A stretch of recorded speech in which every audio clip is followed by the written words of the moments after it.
प्रणाम है आप सभी का और स्वागत है आपका हमारे चैनल आत्म से अध्यात्म की ओर में। आज हम इस वीडियो के माध्यम से जानेंगे श्रीमद् भागवत महापुराण के चतुर्थ स्कंद के 17वें अध्याय के विषय में। सतगुरु सतनाम आदिमाता अलख निरंजन हुवहु वांछित फल दुहक भंजन। ओम श्री गणेशाय नमः। अथ सप्तदशो अध्यायः। शीर्षक महाराज पृथु का पृथ्वी पर कुपित होना और पृथ्वी के द्वारा उनकी स्तुति करना। तो आइए अब कथा का आरंभ करते हैं। श्री मैत्रेय जी कहते हैं कि इस प्रकार जब बंदी जन ने महाराज पृथु के गुण और कर्मों का बखान करके उसकी प्रशंसा की, तब उन्होंने उनकी भी बड़ाई करके तथा उन्हें मनचाही वस्तुएं देकर उन्हें संतुष्ट किया। उन्होंने ब्राह्मण आदि चारों वर्णों, सेवकों, मंत्रियों, पुरोहितों, पूर्ववासियों, देशवासियों, भिन्न भिन्न व्यवसायियों तथा अनन्य आज्ञानुवर्तियों का भी सत्कार किया। विदुर जी ने पूछा कि ब्राह्मण, पृथ्वी तो अनेक रूप को धारण कर सकती थी, उसने गौ का ही रूप धारण क्यों किया? और जब महाराज पृथु ने उसे दूहा तब बछड़ा कौन बना और दूहने का पात्र क्या हुआ? पृथ्वी देवी तो पहले स्वभाव से ही ऊंची नीची थी, उसे उन्होंने समतल किस प्रकार किया? और इंद्र उन्हें यज्ञ संबंधी घोड़े को क्यों हर कर ले गए? ब्रह्मा ज्ञानियों में श्रेष्ठ भगवान सनत कुमार जी ने ज्ञान और विज्ञान प्राप्त करके वे राजर्षि किस गति को प्राप्त हुए? पृथु के रूप में सर्वेश्वर भगवान श्री कृष्ण ने ही अवतार ग्रहण किया था। अतः पुण्य कीर्ति श्री हरि के उस पृथु अवतार से संबंध रखने वाले जो और भी पवित्र चरित्र हो, वे सभी आप मुझसे कहिए। मैं आपका और श्री कृष्ण चंद्र का बड़ा ही अनुरक्त भक्त हूँ। श्री सूत जी कहते हैं कि जब विदुर जी ने भगवान वासुदेव की कथा कहने के लिए इस प्रकार प्रेरणा की, तब श्री मैत्रेय जी प्रसन्न चित्त से उनकी प्रशंसा करते हुए कहने लगे। श्री मैत्रेय जी ने कहा कि विदुर जी, ब्राह्मणों ने महाराज पृथु का राज्याभिषेक करके उन्हें प्रजा का रक्षक उद्घोषित किया।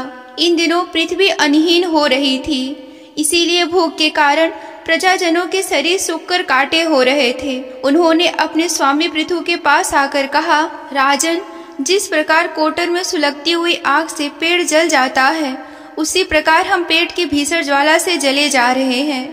आप शरणागतों की रक्षा करने वाले हैं और हमारे अन्नदाता प्रभु बनाए गए हैं, इसीलिए हम आपकी शरण में आए हैं। आप समस्त लोगों की रक्षा करने वाले हैं, आप ही हमारी जीविका के स्वामी भी हैं। अतः राज राजेश्वर, आप हम क्षुधा पीड़ितों को शीघ्र ही अन्न देने का प्रबंध कीजिए। ऐसा ना हो कि अन्न न मिलने से हमारा अंत हो जाए। श्री मैत्रेय जी कहते हैं कि कुरुवर, प्रजा का करुण क्रंदन सुनकर महाराज पृथु बहुत देर तक विचार करते रहे। अंत में उन्हें अन्य भाव का कारण मालूम हो गया। पृथ्वी ने स्वयं ही अन्न और औषधियों को अपने भीतर छिपा लिया है। अपनी बुद्धि से इस बात का निश्चय करके उन्होंने अपना धनुष उठाया और त्रिपुर विनाशक भगवान शंकर के समान अत्यंत क्रोधित होकर पृथ्वी को लक्ष्य बनाकर बाण चढ़ाया। उन्हें शस्त्र उठाया देख पृथ्वी कांप उठी और जिस प्रकार ब्राग के पीछा करने पर हरिणी भागती है, उसी प्रकार वह डर कर गौ का रूप धारण करके भागने लगी। यह देखकर महाराज पृथु की आंखें क्रोध से लाल हो गई। वे जहाँ जहाँ पृथ्वी गई वहाँ वहाँ धनुष पर बाण चढ़ाए उसके पीछे लगे रहे। दिशा विदिशा, स्वर्ग, पृथ्वी और अंतरिक्ष में जहाँ जहाँ भी वह दौड़ कर जाती, उसे महाराज पृथु हथियार उठाए अपने पीछे दिखाई देते थे।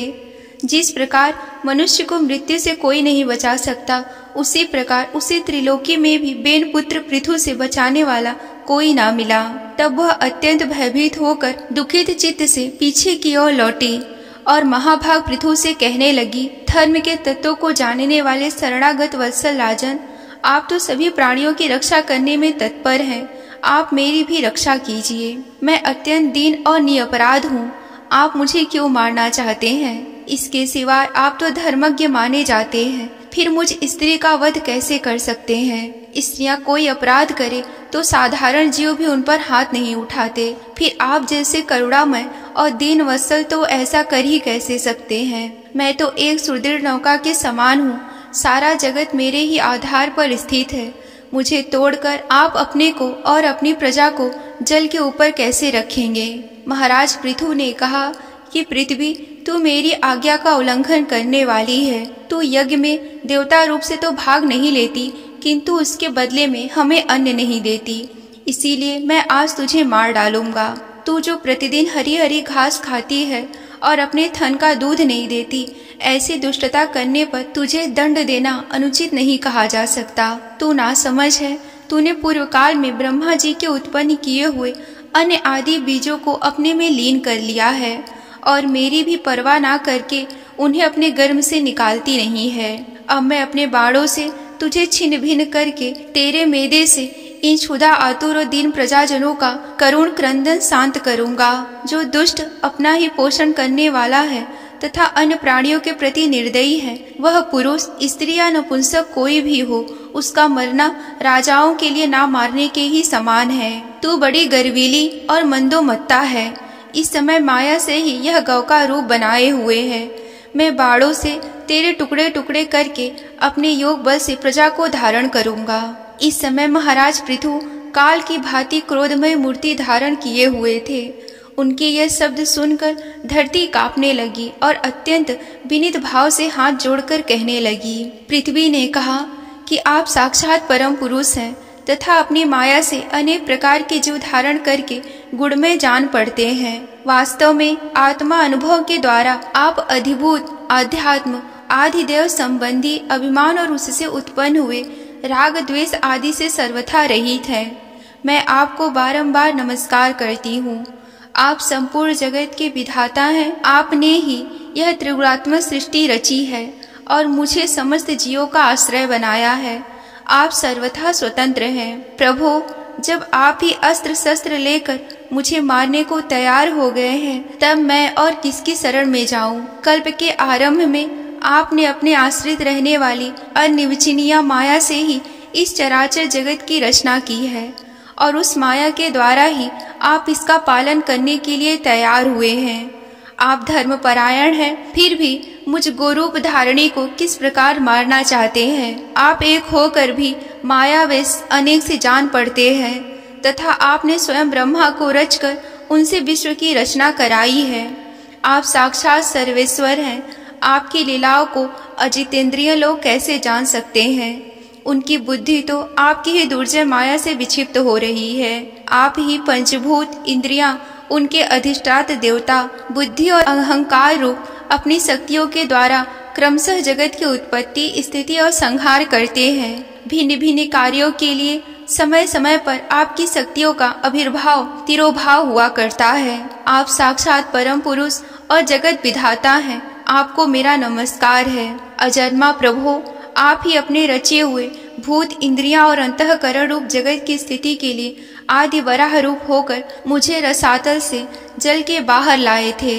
इस प्रकार एक बार तो मेरा उद्धार करके आपने धराधर नाम पाया था। आज वही आप वीर मूर्ति के जल के ऊपर नौका के समान स्थित मेरे आश्रय रहने वाली प्रजा की रक्षा करने के लिए अभिप्राय पैने पैने बाढ़ चढ़ाकर दूध ना देने के अपराध से मुझे मारना चाहते हैं। इस त्रिगुणात्मक सृष्टि की रचना करने वाली आपकी माया से मेरे जैसे साधारण जीवों की चित्त मोहग्रस्त हो रही है। मुझ जैसे लोग तो आपके भक्तों की लीलाओं का आशय भी नहीं समझते। फिर आपकी किसी क्रिया का उद्देश्य ना समझे तो इसमें आश्चर्य ही क्या है?